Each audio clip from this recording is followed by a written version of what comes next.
market, where every week we're going to be breaking down the Perth property market. Now, the media might be telling us that there's one Perth property market, some weeks it's up, some weeks they say it's down, but here we're talking to agents who are saying there are hundreds of different markets throughout Perth, and they're all performing really differently. So that's what we're breaking down for you guys every fortnight. Now, of course, I'm the one that asked the questions, but I am no expert. So we've got our experts back on the panel. Shane and Roscoe, welcome back. Thanks, Jess. Episode 3, how's your week been? Great.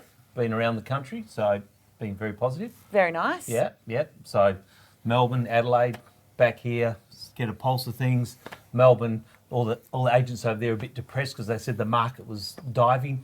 3 months later, it's taken off again. Poor darlings. We've heard it all. So interesting thing about Melbourne, there's more cranes on the skyline of Melbourne. It's crazy. Think there is collectively in the whole of Australia. So that's going well. Adelaide has been very similar to Perth, but even Adelaide's sort of starting to get some oxygen. Like us, their vacancy rates have dropped, sub 2%. Rentals are increasing. Like our economic clock last week is showing that's the first real strong point of recovery. So really interesting things to feel around what's going on in the country. Yeah. Excellent, very interesting. Shane, you've had a good week? Very busy week. I was in the southwest on the weekend, had a rare weekend off. Gourmet escape, which is fantastic. And had a busy week with Ari Bar Camp, which was fantastic. You guys did a very good job. Star of the show over here. No, you guys were the star of the show. So that was awesome. And then, here we are. And here we are again. Episode 3, beautiful. So this week we're having a bit of a Western Suburbs focus. We're going to be shining the light on Subi later in the show. But for now, first up, we've got Under the Hammer with Roscoe. You've got some auction results to share with us. What I love about Under the Hammer today, Jesse, we've got Niki from Property Exchange here, who's one of the strongest auction advocates I've ever met. So I'm just looking for Niki to jump on board and go, God, I love these auctions. Yeah, that's how to feel under the hammer. Excellent. Look, probably one I want to highlight, an auction I did in the weekend in Careen. Once again, today's a Western Suburbs, a bit of a focus, but it's also really important that we get a balance of what's going on everywhere. And Careen's it's a good, solid marketplace. And why I highlight this particular property, these people bought this property 3 years ago for $880,000, and we sold it under the hammer, Niki, with multiple bidders. Unbelievable. But 3 years later, just to test the market, for $879,000. So only $1,000 difference in a market that, there's been a lot of movement. So I think that's it's a really great story for all of us to have in our arsenal when we're talking to people, that's the sort of recovery we are seeing, that in 3 years we're back to those levels. So I think it's just probably really the depth of bidder there is probably what was also a very good sign of confidence. 3 people, strong bidding, great family market, etc. Obviously the school zoning thing, because it's in Korean school, high school zone, which is obviously a really, really strong driver of properties now. But I just thought that was a really positive story to take out of the auction results, as much as there were many. But that's just more, not only the auction itself, but just a really good test of the market, Jess. And I really thought it was great. Beautiful. Good positive note to start things off on. Yep. We're going to move straight into the real press. Yep. Now, Roscoe, again, you've sent me a bit of a Western Suburbs spring market update here with some pretty interesting numbers in there that we want to go through. I guess some of the key figures that jumped out to me, and I'm sure you'll jump in, but the percentage of the stock on the market in Peinke Grove has halved in the last year. Swanbourne days on market are down to 36 from a high of 150 in December 2016. And Cottesloe prices are up 7.8% year on year. Swanbourne up 8.5. So there's some pretty good numbers there. Shane's looking shocked by that. That's a big change. It's I'm not a sure big if change, isn't it? Would some of the apartment groups area, would that? Yeah, it probably takes everything into the whole. But at the end of the day, probably for me, Jess, some of the big takeaways of that is, once again, breaking down this whole thing where people talk about the Perth market. It's like, let's start isolating and looking at postcodes or looking at suburbs and looking for those stories that are giving some evidence that there is recovery. Then the Peppermint Grove one really does interest me. Obviously, it's medium price in Peppermint Grove has gone from $3.4 million to $4 million in over the last 12 months. Medium average price. So Sydney growth. That's significant. But what it says to us is that markets like a lot of things, they start at the top and they sort of trickle down. Now, we've seen a lot of off-market transactions in those marketplaces, but that just says there's confidence for people to transact and people to start moving money around. So as much as people say, but that's not realistic to the rest of the market, well, it's actually really significant because that's that's where the ball starts rolling from. So I think it's pretty important that everybody understands what's going on in those If markets. they're having to chew into the supply that's not on the market because there's not enough that's actually there, again, that is a really good sign for confidence. Absolutely. So, it's like the rental market we talk about. The executive rental market is very strong. People are coming into play. So, they're all positive signs. So does that have a roll-on effect to the outer areas of Perth? Does that kind of, are you expecting that to? I believe so, but Shane's in the real extremes of that. But he might. Yeah, so I think I guess they say it starts from the bottom as far as chewing through the oversupply of the investors being there. This week alone, I had 3 inquiries on one property and only one from a WA-based, I guess, buyer. It was actually for themselves. So when you start to get the investors start to compete with first home buyers, that's a really good sign too that they feel the timing is right. Yeah. Just on that, I guess one thing we're really noticing is a lot of people want to get into the market entry level, and probably a 1 in 4 ratio. I mentioned to them, look, have you looked at Keystart? And them saying, what's Keystart? Oh, I'm not a first home buyer, which is a bit of a myth that you have to be a first home buyer to use Keystart or shared equity. So I'd really like to see Keystart maybe market, I don't know the people at Keystart, but I'd love to see them maybe get their marketing hitting that demographic that aren't aware of it. Because I think that's going to bring a lot of people into the marketplace and probably chew through those investor properties that are sitting there, some pain that they bought a few years ago. And I think that'll also, along with the higher end moving, can start to get rid of that stock that's just been sitting there for a while, Yeah. So people are confusing Keystart with maybe first home buyers. First home buyers, thinking that they shared have to equity. buy in with the government. Yeah, but look, the products, I'm not plugging the product, but it has a place for it. LMI is a big one. 2% deposit.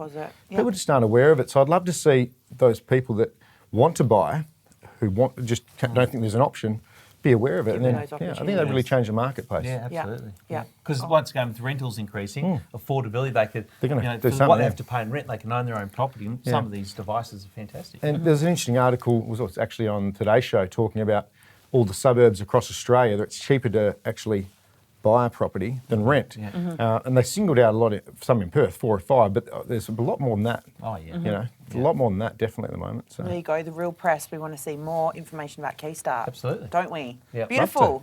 All right, guys, that was short and sweet and lots of great you info. gave us the word. Come on, let's keep it moving. Gave you So the we're just compliant sort of guys, I don't aren't we, think mate? you listen to me as much as you do, but I like that. I like it. So, from one, area of the Western Suburbs to another, our guest this week is an absolute Subiaco specialist. If you live in the area, she'll be familiar to you, both from her presence in the suburbs as the suburbs top rep, but also she's a very vocal local resident. We're copywriting that term today. Vocal local resident of the suburb. She's a frequent contributor to the local newspaper with her column. We'd like to welcome Niki Peinke to Off Market. She sachets across the floor. Sachet? Was that a good sachet? Very good sachet. I never Beautiful. learned sashaying. So I'll take Niki, you've been selling in Subi since 1988, so it doesn't get much more expert than that, does it? Well, that's a nice way of saying it, yes. So now we've heard your credentials. We would love you to tell us where the supermarket is, I guess, at the moment, as opposed to what we were just talking about with further west. Yes. What's Subi looking like? Well, Subi, being in a city, Subi is kind of pretty closeted in cotton wool, in that it's always popular. Subi's always been popular. In the good times, it's popular. In the recessions, it's popular. People are upsizing or upgrading in the good times and downgrading in the bad times. That it's always doing well, but people are just coming from different directions. So it's pretty buoyant all the time like that. And there's always buyers for Subi. There's quite a few different sort of properties in Subi, but being a historical area with character homes, that's got a huge appeal as well, because there's something that's not everywhere in Perth, and everybody loves a bit of history, or most people love a bit of history. Yeah, absolutely. Yeah. We were chatting. We saw your Ari Bar Camp on Wednesday, Yes, and I think we you were saying you don't need auctions because you sell in a day. Is that the? Look, I'm your not going to days say on market I is sell one day? every property in a day, although I've got to say in 2018. Yeah. But it was every property in the first half of 2018, so if that's any good. Wow. Sorry, every house, not every apartment, okay? So houses were just going So like different markets even within one suburb then? And last Saturday we sold one day one, and the week before we sold one on day one. And okay, yes, I'm not known to be an auction fan, but I've got my own reasons for that. No. Ross is trying to talk me out of it a few times. But I like, it's a very emotional thing when people are buying a house. And when and it's a bit of a spontaneous thing, and I just don't like to keep people waiting for a month to decide if they can buy it or not buy it. So it's a quick and the dead in my... When you're saying that, obviously, I guess across Perth there's properties do sell in the first week. It's a fair indication that it's not how long that property's been on the market, it's how long that buyer's been in the market searching for that type of property. Would you agree? Yeah, well, I've heard that line before. But it's true. I mean, you must have, for it to sell on the first day, there's a good chance if you're an active agent in Subi, you probably would have seen that person come through multiple home openings. Yes, that's true. And then you see somebody you've never seen before come and buy it. So, you know, all those things are highly unpredictable.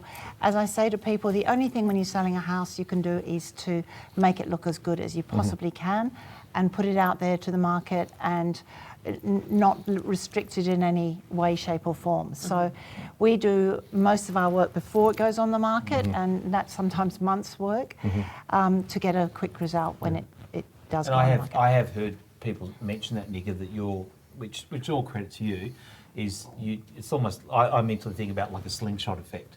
You sort of, pull the slingshot back, and you do put probably more than most agents I know a lot of time into the preparation of the property before it goes to market, even if it is, as you say, months or whatever. So by the time it does get to the market, it's its best possible shape, and which is probably why you get that result. Whereas a lot of people, they tend to, I find a lot of agents, they panic to get a property on the market. It's a rush job. Yes. Yeah. Oh my God, I've got to get the deadline, instead of saying, hey, well, let's just hang on for 1 or 2 or 3 weeks, whatever it is, let's get it right, then launch it. We usually have at least 3 or 4 weeks lead time, awesome, depending on the property, obviously. Yeah.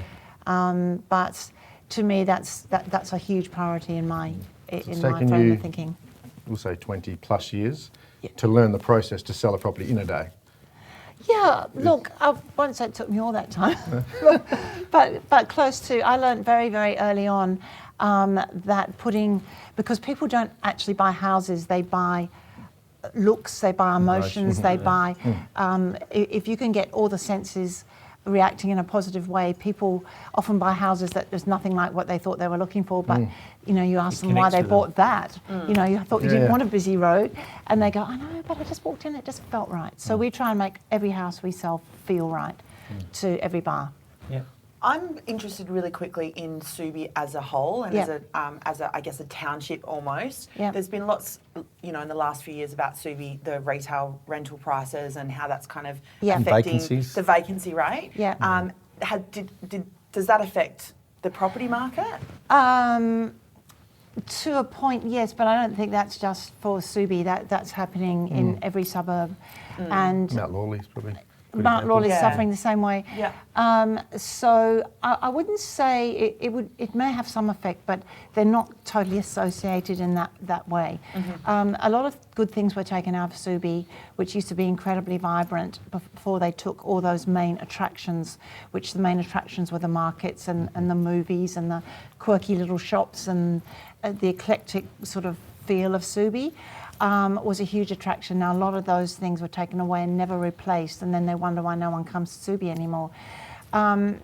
Some developers have said to me, but we're going to build all these developments that will bring people back to Subi. I don't believe that units bring people back to Subi. What about One Subiaco? That looks like a pretty incredible development. Okay, that one is one that I will say has had my backing. Yeah. And mainly because it has given back to Subi, or is giving back to Subi. In the way that it's bringing back a lot of those things, the small shops, the brewery, the small bars and the weekend markets. So it's saying, all right, we're going to build all these apartments, however, we are going to give something back which is going to attract people to Subiaco. And it's very much to do with the demographic, which I agree with in that apartment in that they're trying to attract downsizers, because I had a meeting with Paul early on in the piece and I said, Paul, quite honestly, the only people who really want apartments at the moment are downsizers who have come from big homes and they've got nowhere to go to, but they don't want little dog boxes. They want spacious apartments. They want a high level of finish. They want the luxury they've been used to and deserve after, working for it all those years. So, and then he's put in some fabulous facilities like private dining rooms and things that those people like. So it's a very nice demographic to bring into Subiaco. Would the football oval have, that obviously being disappearing, will that have anything to do with the property market there, do you think? Look, I don't know. I've always been sort of on that. I've said to people, everyone says, oh, the football going has ruined me. I'm going like, really, did your business depend on one day, 2 hours a week? A week? For 6 months of the year. Yeah, look, sure, that there was a lot of people coming into Subi at that time, and yes, they were wining and dining and doing things, but it is a very small percentage of the time, that was spent in Subi, and most of them weren't out shopping because they were off to the footy, And afterwards, probably the people out of the area coming in as opposed to people in the area enjoying it. Yeah,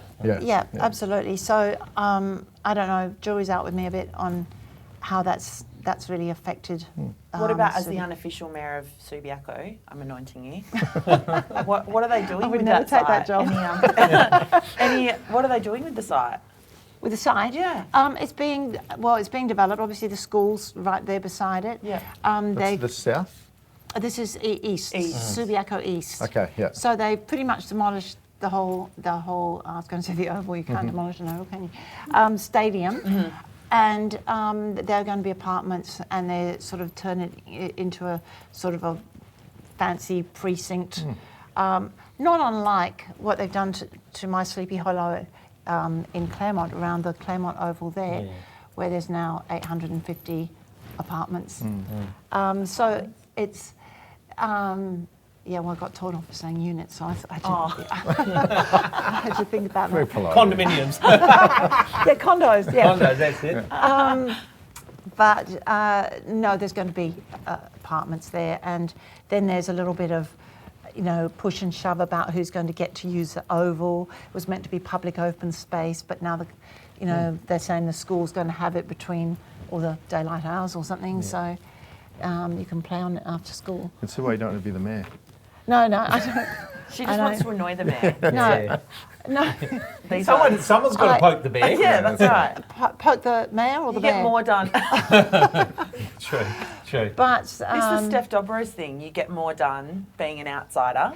Exactly. And agitating. The way I put it is I can do more damage on the outside than I can on the inside. You're not constrained by the because I'm not constrained by the rules. Yeah, you can blow it up. Yeah. So I would have been fired long ago if I'd said the things I've said and done. Niki, I don't think you would have made morning tea on the first day. No, I know.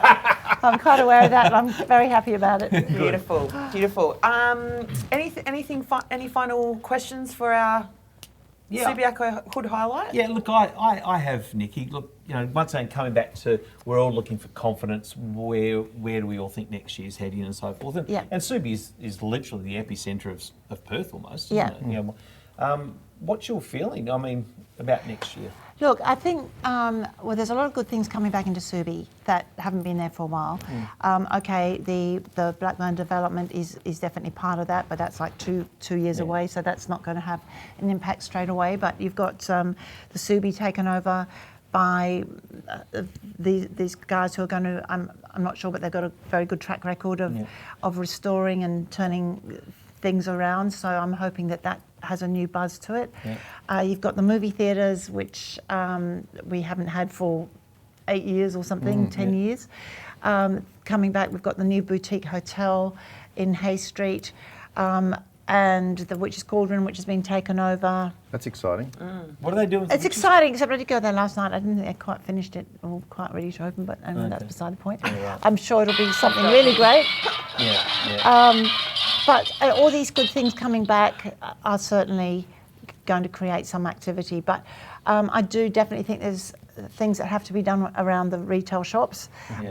And I've been a big advocate of shop sharing, taxing empty shops, taxing the landlords who sit there and for 2 years they just leave it empty, and that obviously doesn't affect them. But it does affect all the other shops around them, and I think they should be taxed for being empty. Yeah. Very Subi controversial, Hotel but sold recently? yes. What's happening there? Two guys, I can't remember their names. They're all Christchurch boys. Yeah. They've restored the Rose in Bunbury, and I didn't know the other hotel, but I've forgotten it. Yeah. And they've had their eyes on the Subi apparently for a while, so I guess they're going to do great things there. Excellent. And it needs that next generation to get into Yeah, it. the Subi was a bit sad because they spent a lot of money on it, and its popularity went away after that. Some people like the old. I mean, they closed in all the Courtyard open area. courtyard area, which we all used to go down there on a Friday night. It's now got very sort of echoey and a bit bare, and I think they just lost the atmosphere. Perth likes open air. Yeah, Perth likes Without a weather. garden. Yeah. We've got the weather for it. yeah. Absolutely. Yeah. Yeah. It's like the one in Railway Parade, Besk? Besk. Oh, how Besk, yeah. That's really popular. I went there the other day. It was absolutely packed, Pumping. and that had a really good vibe to it. Fabulous. Yeah. Yeah, I mean, we had a long time without any small bars, and I love that we've got small bars. It brings a community together. Yeah, great. And Lady of Row, there's another one. Lady of Row, is it? Down the other end? Lady Row, it's a little restaurant next to Good things about Juanita's. that. Yeah. Yeah. And the Unicorn next to my office is great too. Yeah, it is good. And there's a great little one called Bark, which Hang I on, went to last you night. can say that in the questions in a minute. Just hold the pause. He's getting ahead of himself. Rob mate. Broadfield. We're doing a food and wine review now. It's sorry, over the real sorry. estate. You've got to be versatile, Touring Subiaco. Ross, you know? Well, that Yeah, leads exactly. us into our 8 questions, Ross. So take Okay. away next Here we go, segment. Nikki. These are the most important questions of your life. Oh my God. Okay, first of all, this is lifestyle stuff. So, Nikki, where's the best meal in Perth? Where have you had your best meal in Perth? Where did you go? Okay. Does it have to be in Subiaco? Go, no, anywhere. Okay, I've got to say that the best restaurant in Perth, in my view, is Chez Pierre. For absolute value, for the Fantastic. On most Stirling Highway. amazing It's very blow-away good. service. We go there a lot, and The Sleeping Giant. it is I mean, you go there any night of the week, and it's packed. Yeah. It's got valet? And it's got valet Let's have parking. valet. Of course, Shane knows there's a ballet. Yeah. And they drive you home. Because we Yeah, like okay, that too much. upscale stuff. But no, they blow you away for service. The food's fantastic. It's great pricing. It's BYO Monday to Thursday. So we always It's go on very good. You've Thursday. reminded me now. It's Yeah, it's fantastic. done I think we need to do the next show then. Come on, guys. If you've ever seen, I watched the movie Burnt the other day. Have you ever seen that? yeah, that yeah. kitchen one? Oh my God, I said I'll never be able to go to Chez Pierre again and not imagine that that's going on Oh, yes. in the I know what you're talking kitchen. about now. Because they are You don't want they this. are that professional. It's great. Cool. Okay. So, Nikki, we believe that a lot of the greatest learnings in life come from the biggest mistakes we've made. So, in your life or with business, what's the biggest stuff up you've made? You know, I sat with that question for over an hour and I just couldn't think of one. Okay. Good. I have had in some mistakes. embarrassing moments. That's okay. What are they? You want to share those? Well, probably the worst one was when I lost my phone at this appraisal, and all the family were there, and I realised I couldn't find my phone. So someone said, "Oh, I'll ring it for you," and we could all hear it, and I had the whole house turning the place upside down trying to find my phone because we could all hear it. I'm going like, I went over there and I went, it's over there, and then I went over there, it's over there, and it turned about it was in my boot.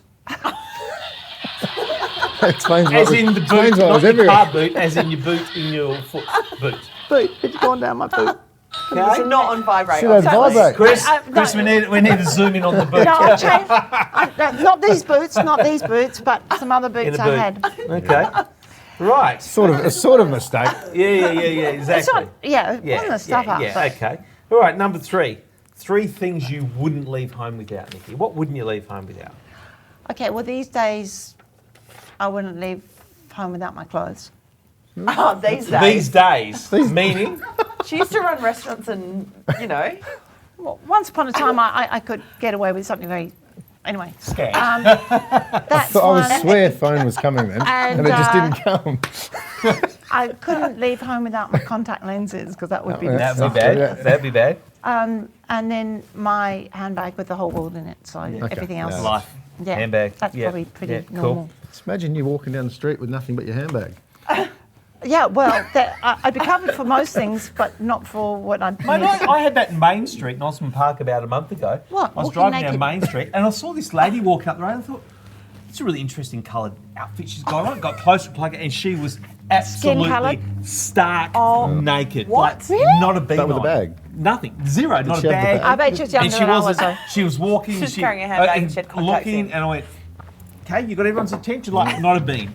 Unbelievable. Okay. Love it. What's your worst habit? Forgetting to eat. Forgetting to eat. Oh, yeah, I forget to eat. I sometimes go a And day then and you a go, half. boom, crash. Pretty much, yeah. Yeah, okay. I sometimes go a day and a half without. Yeah, that's probably my worst I habit. reckon if I go an hour and a half without mate. food, I've got a problem. I know, everyone around me's like Probably that. my worst habit. Yeah. My worst habit is Don't go there. not having too many breaks. Okay. you got it. Who's been the biggest influence of your life? Person, people? My dad Yeah. has set my my whole ethical stature. Yeah. He's based on my dad. He was a doctor, and Richard Branson. I love him because he dreams big, and he acts on it, and he makes his dreams come true. And I love the idea of that. Yeah, absolutely. I've done it in a very, very, very, very, very small way. That's right. Everything begins with a dream. You just got to back it up. Yeah. It's true. Watch out for Niki's jets next. Yeah. Nikki's tram. Yeah, why not? Yeah, Yeah, well, well, not Nikki's yeah, tram. tram, You've got Nikki's not tram tram. driving around Subiaco Shannon Park. Tram and Yeah. a jet, okay, That's but right. That's mode of transport. It's Yeah. all good. It's all good. When you're not at work, I think I know the answer. When you're not at work, where would we find you? it's a bit embarrassing to say this, but probably shopping. That's okay. Or play my guitar Could and be sing. worse. It could Okay. be much Love worse. playing your guitar and singing. See, how do we know You didn't about know the answer to that. You guys always say I Both think I know the badly. answer to this one, and you Hey, don't. you could have brought in the number next time. No. We need to source. We need to find this It's out. mostly for my own enjoyment and occasionally for other people's non-enjoyment. Oh, good. Okay. Most precious belonging. Is your partner a belonging? We've debated this. Yeah. Potentially yes or potentially no. Let's take people I out. tried to do the right thing by mentioning her. All of a sudden, I I'll was shut it possessive. down. So, no. Okay, all right. Well, to keep it as inanimate objects. Yes. Is probably my old cars. I love my old cars. Nice. That's good. Nice. Like old cars. I know. I've got a real thing. What's your favourite old car? Well, I've got an E-type Jag to go with the F-type down there, Yeah. and an old Jeep Nice. Renegade from the 80s. Oh, very retro. Very cool. Nice. Yeah, Very and a good. Mustang, Like that. old Mustang. Oh, what year's the Mustang? You got a Mustang? Well, it's my partner's really, but Okay, that's right. You It's can claim yours. it. Yeah. It's really What's nice. his is here. What's his is yours, and what's yours Yeah. yours. Yeah, we get that. I'm looking forward to this one, Ross. 'cause Okay. I've The got a- most. We all get the sayings. You know, we get sick of people saying certain things. What's the most overused saying that when people say it, it does your head in? oh Going. no, no, that one is easy. If somebody says to me, to be honest, I just like Which means they're not. it's like what just now. In the next thing, everything else isn't. I like that. It's like, but I hear it all the time, Yeah. and it's my fingers start twitching because I want Yeah. to be honest. Oh, okay, let's be honest just for a Now minute. we know. Okay, The Good rest now is we know. lies. Okay. yeah, There you go. yeah. Thank you, Niki. Mine is my particular one is it's an inexact science. Yeah. That's what you say. They all hear the me a time. lot saying that to people. Yeah. Fair. Yeah. It True. is. Very good. Thank you. Generally, it's beautiful. There you go. Good work. Back Nice, to you, nicely Jeff. done. All right. Final segment of the day. Play of the week. Shano. Play of the throwing week. to you. I'm waiting Play for of the this week. one. So Niki, Very This is interesting. good. this is our something funny we've seen, something good we've seen, something Or controversial. controversial on This is social controversial, media. this one. Oh, Yeah. So, on the way here, just finished an appointment, jumped back in the car, checked the phone, went on Facebook, and a good friend of all of ours, Sean Hughes, believe he still has a property management department. I think he's got he one. does. Yeah. Small Hughes company of by the name of Real Of Mart. Real Mart Yeah, Coastal. And then his beautiful fiancée, Sarah, I look online and she's FISBOing or privately leasing her own property. Yeah. So I just happened to say, look, I know a property manager, so I'm waiting for the response, both Sean and Sarah, to see why it wasn't run through Real Mart. I haven't seen any other ads but the marketplace ad. Yeah, I did see. So I did You see always the get a better Facebook result for property Marketplace. managers, Yeah, unless yeah. it's yours. But I don't know. Yeah, We'll see I what he says about that thought, one. yeah. Would you ever throw one of your rentals through Facebook Marketplace instead of your PMs? One of my own personal ones, you mean? Yes. No, because I couldn't be bothered. I couldn't. Fees must be too much It is at a real free world. world. I still- He's charged you too much. I would defend. I'd defend the right for someone to do that if they wanted to. Even if they own an agency. Yeah. Okay. So when you go into somewhere, Free world. It is Oh, free it world. is a free world, absolutely. I just hope Sean knows. Maybe he doesn't know. if there's the front of the bus, Husey, we've just chucked you under it. All right, I've got a play of the week. My play Okay. of the week this week goes to Paul Tonich. Congratulations, he's just announced his move to the agency. But my nomination actually comes from his series of social media posts that he's been posting for the last couple of weeks. Very subtle hints as to... Discretion's as not to one of his his strong move. points, I wouldn't have thought. No. So, well done, Paul. I'm not going there. No. Best of luck with Paul. All right, guys, that is it. Wow, We've that's sorted it. it out. It's all done. Thanks for coming Al? on. Lovely. Thanks, Niki, Jane. thank you. Thanks, for coming along. Ross. Thanks, Jess. So I want to say another huge shout out and another big thank you to the team at Domain Hire and Property Styling for our beautiful set once again. Always changing too. Hosting Yeah, us, they're always mixing it up. We love it. The African theme this week, kind of. Love it. Oh, I love African themes. If you like the show, please share it with your family and friends. It's not just for agents, it's for everyone. So please tag them and let people know what's going on. And we're going to step out of the Western Suburbs next week, I hope. So Yeah. if you have a hood highlight, a suburb that you want to nominate, chuck it in the comments. Yeah. Thank you again, Nikki, for your time today. Yeah, And of course, fun. our expert panel, Roscoe and Shane. Thanks for having Sweet. us. And we look forward to seeing you same time, same place, 2 weeks. It's a wrap. It's done. guys. Bang. Woo. See ya. Thanks. It's done. Come on, Jess, do your Yeah, thing. go, Jess. Da, da, da, da, da, da, da, da.